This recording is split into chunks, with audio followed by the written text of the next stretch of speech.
और अब खबरों को विस्तार से देखेंगे। राज्य में विकास योजनाओं के क्रियान्वयन को लेकर सीएम हेमंत सोरेन रेस नजर आ रहे हैं। सीएम ने आज खान एवं भूतत्व विभाग की समीक्षा की, जिसमें राज्य के मुख्य सचिव सुखदेव सिंह समेत विभागीय अधिकारी मौजूद रहे।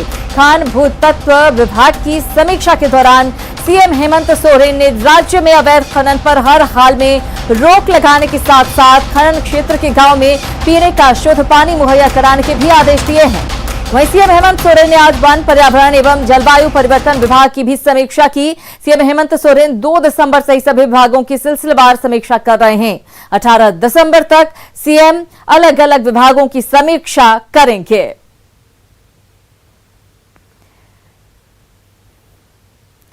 तो कृषि सुधार कानून के समर्थन में झारखंड बीजेपी ने सभी प्रमंडल में किसान पंचायत का आयोजन किया है। रांची कांके के सुकुरहुट में दक्षिणी छोटानागपुर प्रमंडल की किसान पंचायत को संबोधित करते हुए बीजेपी के राष्ट्रीय उपाध्यक्ष और पूर्व मुख्यमंत्री रघुवर दास ने विपक्षी दलों पर किसानों को गुमराह करने का आरोप लगाया है। रघुवर दास ने कहा कि कृषि देश की आत्मा है और खेती परंपरा के साथ साथ संस्कृति का हिस्सा है। आज झारखंड में 60% से ज्यादा लोग खेती करते हैं। कांग्रेस के जमाने में किसानों को उनकी उपज का सही दाम नहीं मिलता था। अगर भारत का विकास करना है तो हमें गांव गरीब किसान को विकास में भागीदारी बनाना होगा, तभी जाकर भारत विकसित राष्ट्र की श्रेणी में आएगी, तभी भारत आत्मनिर्भर भारत बने। और हम सभी जानते हैं कि कृषि भारत की आत्मा है। खेती हमारी संस्कृति और परंपरा का आधार है और इसीलिए हम सभी देखते हैं कि जो खेती का संबंध कहीं ना कहीं हमारे खान पान से, रिवाज से, पर्व त्योहार से खेती का संबंध जुड़ा हुआ है। तो तमाम जगहों पर, अलग अलग जगहों पर बीजेपी किसान पंचायत लगाकर आम लोगों को समझाने की कोशिश कर रही है कि ये जो कृषि कानून है वो किसानों के हित में है। और इसी के मद्देनजर हेमंत सोरेन सरकार पर रघुवर दास ने निशाना साधा। बीजेपी विधायक दल के नेता बाबूलाल मरांडी ने हेमंत सरकार पर निशाना साधा और कहा है कि हेमंत सरकार किसान विरोधी है। मरांडी देवघर में आयोजित किसान पंचायत को संबोधित कर रहे थे। बाबूलाल मरांडी ने कहा कि नए कृषि कानून को लेकर किसानों को भरमाया जा रहा है। झारखंड में किसानों से धान खरीदने की अभी तक कोई व्यवस्था नहीं की गई है। यहां के किसान सरकार की कार्यशैली से परेशान हैं। जिस ढंग से अपोजिशन के लोग पूरे देश में किसानों को भरमा रहे हैं, उनको कह रहे हैं कि एमएसपी समाप्त हो जाएगा, मंडी खत्म हो जाएगी, किसानों की जमीन लोग छीन लेंगे। ये वास्तविकता से कोसों दूर। सदन में भी देश के प्रधानमंत्री जी ने कहा है, कृषि मंत्री ने कहा है, बाहर भी बार बार इस बात को कह रहे हैं और वो लोग बार बार इस बात को कन्विंस करने में लगे हुए लोगों को।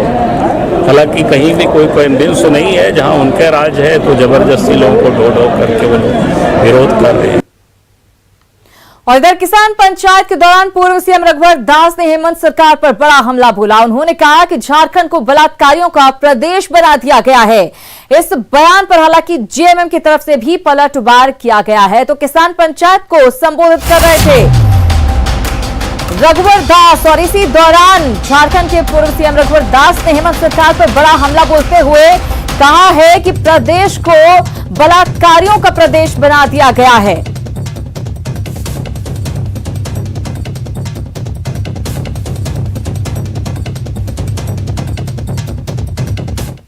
वहीं महिला सुरक्षा के मुद्दे पर पूर्व सीएम और बीजेपी के राष्ट्रीय उपाध्यक्ष रघुवर दास ने हेमंत सोरेन सरकार पर बड़ा हमला बोला है। रघुवर दास ने हेमंत सोरेन पर झारखंड को बलात्कारियों का प्रदेश बनाकर रखने का आरोप लगाया है। रघुवर दास ने कहा कि प्रदेश में लगातार महिलाओं के साथ रेप और हत्याएं हो रही हैं और मौजूदा सरकार में महिलाएं सुरक्षित नहीं है। क्लास की बेटियां ट्यूशन पढ़ने जा रही है, मुख्यमंत्री के विधानसभा क्षेत्र में बलात्कार हो जा रहा, हत्या हो जा रहा, दुमका में 5 बच्ची के मां के साथ 17 लोगों ने बलात्कार किया। गढ़वा में परसों 9 दिसंबर को 2 बच्ची के मां के साथ घर में घुस के बलात्कार किया।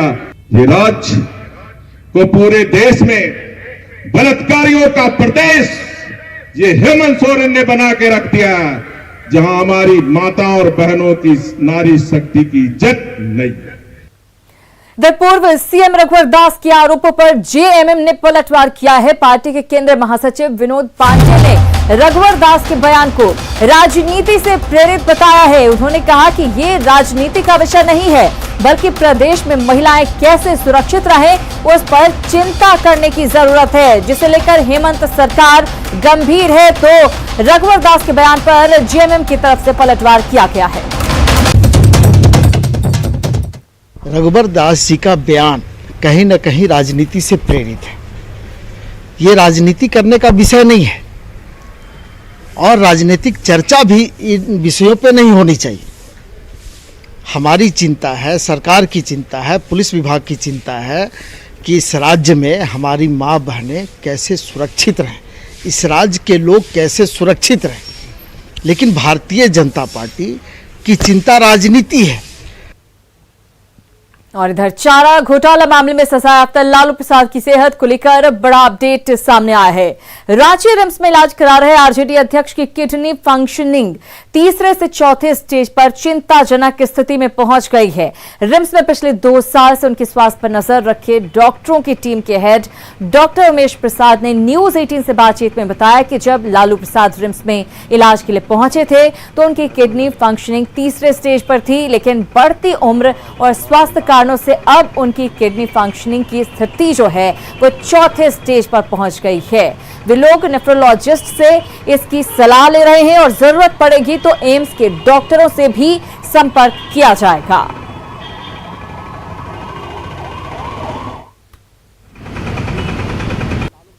तबीयत बेहद खराब है, उनका किडनी 25 से 30% काम कर रहा है। क्या है लालू प्रसाद के हेल्थ का अपडेट, यह जानने के लिए अभी हमारे साथ लालू प्रसाद के डॉक्टर उमेश प्रसाद हैं। इनसे हम सीधे बात करते हैं कि अभी लालू प्रसाद की तबीयत कैसी है और जो जांच की बात हो रही थी कि नेफ्रोलॉजिस्ट से उनकी जांच कराई जाएगी, उसमें बात कहां तक आगे बढ़ी है।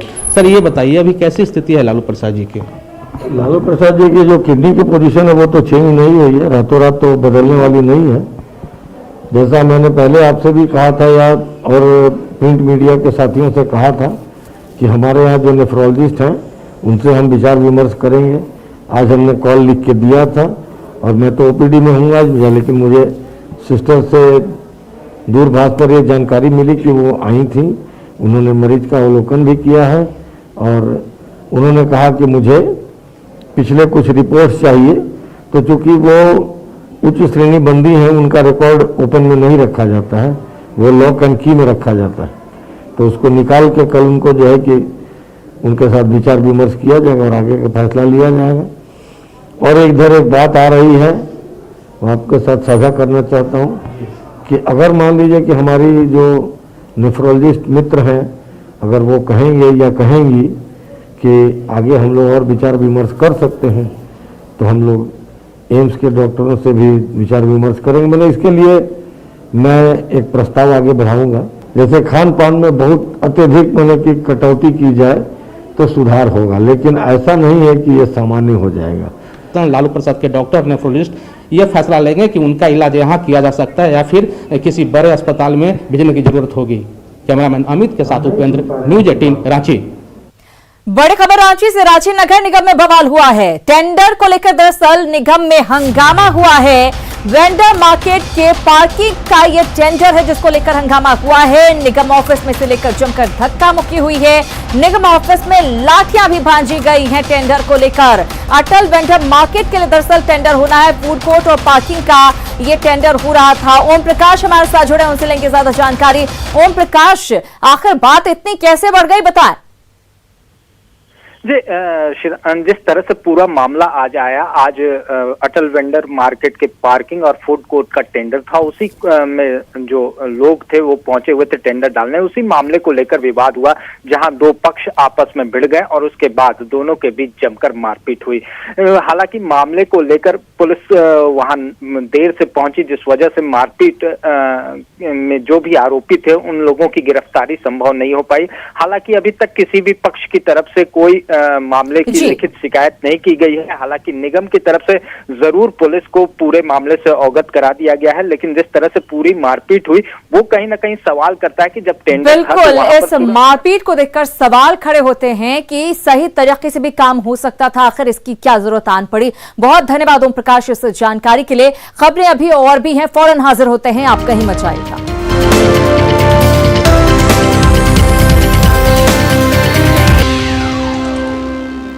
जोहार झारखंड में एक बार फिर से आप सभी का स्वागत है। बात करेंगे दुमका गैंगरेप मामले की। 8 दिसंबर की रात दुमका में एक महिला के साथ हुए गैंगरेप मामले में पुलिस ने 4 और आरोपियों को गिरफ्तार कर लिया है।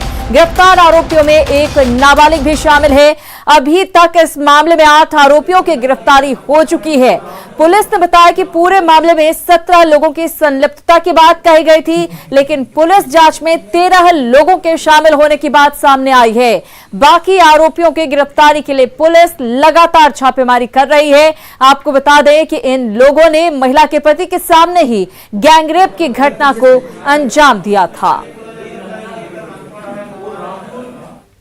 और इसी के साथ जोहार झारखंड में फिलहाल इतना ही, लेकिन न्यूज़ 18 बिहार झारखंड पर खबरों का सिलसिला लगातार जारी।